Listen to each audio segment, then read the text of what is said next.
கர்த்தருடைய பரிசுத்த நாமத்துக்கு ஸ்தோத்திரம். இன்னைக்கு நம்ம பார்க்க போற வேத வசனம் யாக்கோபு 1:1 உங்கள் விசுவாசத்தின் பரீட்சையானது பொறுமையை உண்டாக்கும் என்று அறிந்து அதை மிகுந்த சந்தோஷமாக எண்ணுங்கள். Because you know that the testing of your faith produce perseverance. James 1:3. இதை நம்ம ஒரு சின்ன கதையா பார்த்துடலாமா? ரிவர்சாங் என்ற கிராமத்துல ஒரு சிறுவன் இருந்தானா. அவன் பேர் எலியாமா. அவன் தேவனை நம்பும் விசுவாசத்தாலும் எல்லாராலும் நேசிக்கப்பட்டவனா. கிராமத்தை கடக்கும் பெரிய நதியின் மேல ஒரு மரப்பழம் இருந்ததா. அதுல தினமும் மக்கள் பள்ளிகளுக்கும் வயல்களுக்கும் சந்தைகளுக்கும் எல்லா இடங்களுக்கும் செல்வதற்கு உதவியா இருந்ததா. ஒரு இரவு பயங்கரமான புயலும் மழையும் மின்னல்களும் பிரகாசித்ததா. அந்த கிராமத்தையே பயங்கரமா தாக்குச்சான்.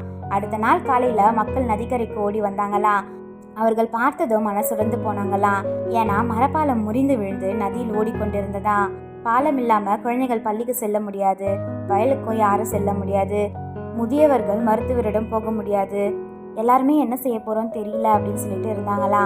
அப்ப அமைதியா எலியா முன் வந்து, நம்ம இதை மீண்டும் கட்டலாம், ஏசப்பா நமக்கு வலிமை தருவாருன்னு சொன்னானா.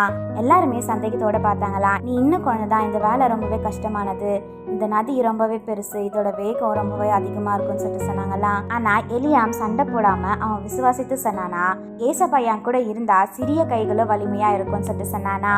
நாட்கள் கடந்து போச்சான். எலியாம் ஒருவனாகவே ஆரம்பித்தானா. மரக்கிளைகளை சேகரித்தானா, கயிறுகளை கட்டி முயன்றானா, பலகைகளை நதியில் வைக்க கற்றுக்கொண்டானா. பல தவறுகள் நடந்ததா.